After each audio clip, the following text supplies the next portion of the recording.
So last night was the welcome party, which is like the main event, right? It's like all the introductions are made, like Nathan came out on stage, introduced himself. It's gonna work so well, and then it just doesn't work out quite the way you thought. But you have momentum, and you carry that momentum forward into the next thing and all of that. And that was this event for us.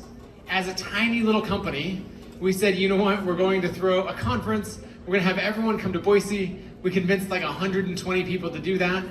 And then, some of the folks that are the presenters and sponsors were there.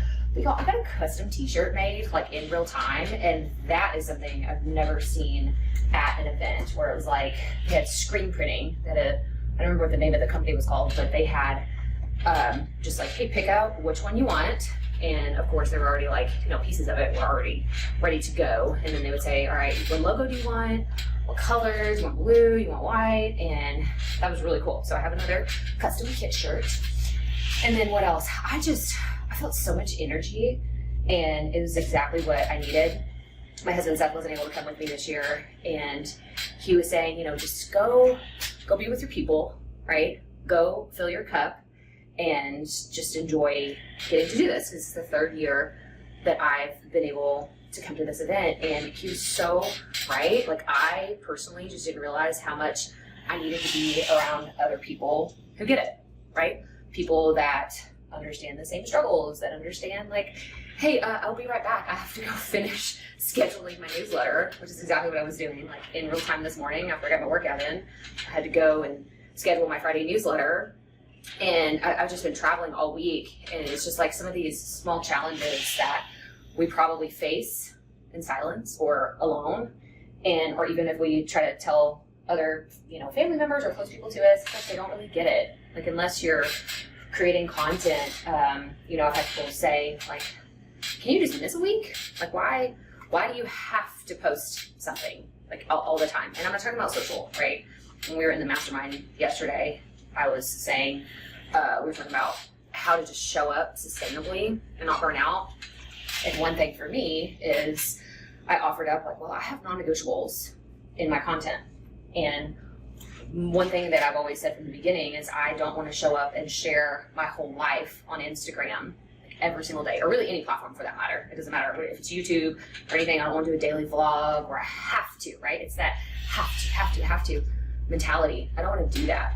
And so the result for me is to only do the things that I've committed to. And for me, that's publishing a podcast episode every Tuesday. It's putting out a YouTube video that's usually some version of a podcast episode every Thursday, and publishing a weekly newsletter.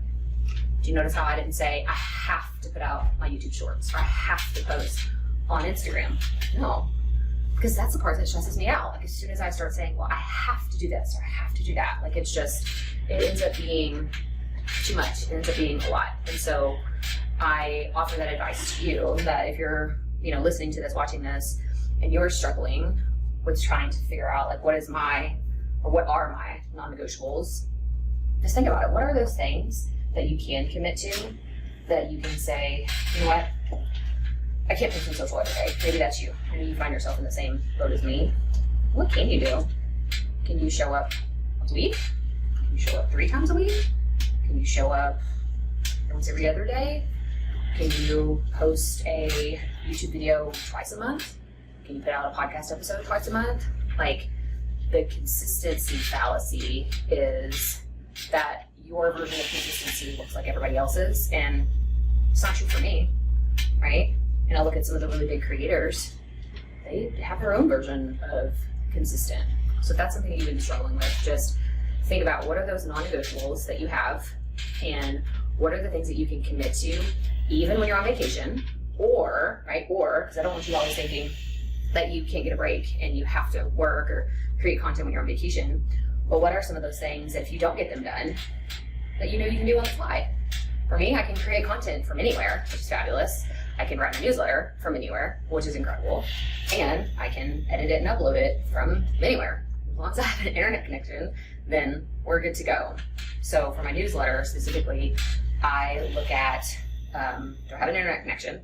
can I get most of it done to where maybe all of it lives in Kit, but isn't necessarily the, like maybe it's not all done, but maybe a good portion of it is, right? I know I can write the first draft and get it almost complete before I leave and have it in Kit, which is exactly what I did. I wrote it earlier this week, actually last week, wrote it in my journal, and then I uploaded it to a Google Doc. I edited it, I added our content that we needed to talk about this week, and then this morning, today's a Thursday, I edited it to where the only thing I have to do is once today's YouTube video goes live, I just have to add that link, and I schedule it for tomorrow, and boom, it's done. Because that's my version of consistency. I did about 75-80% of it, or I left, and then now I'm gonna finish the last little percent and go on about my way. So I did not forget how to iron. I feel so proud of myself. I ironed my shirt fully. For those of you just listening, you're like, what has she been doing? What are those noises? That's the creak of the hotel ironing board, very sturdy. I'm gonna grab my pants real fast. I'm gonna give those a quick iron. And then I'm gonna get ready to go. And I wish that I could continue this get ready with me little journey, but the next stage is blow drying my hair. I'm pretty sure you will literally hear nothing. And I don't want to scream, because it is still early. It's a little early here. It's 7 a.m.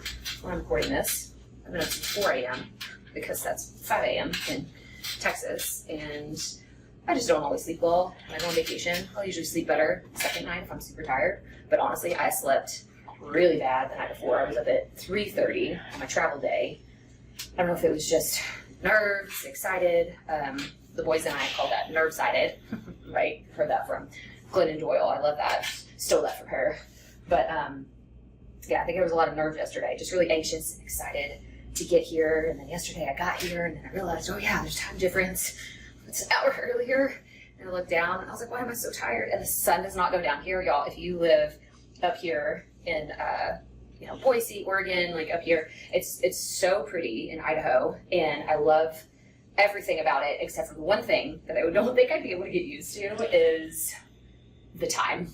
That in the summer it's great, like the sun was literally coming up over the mountains at 5:45 this morning, but the sun was not down last night. When I laid down at 8:45, it looked like it was 5 o'clock outside still. So yeah, and I've heard from friends that live here, they're like, oh yeah, in the winter, it doesn't come up, the sun doesn't come up until 8, and it goes down at like 4 o'clock. So I don't think I could do that. But anyway, that's the end of this portion of Get Ready With Me, so thanks for following along.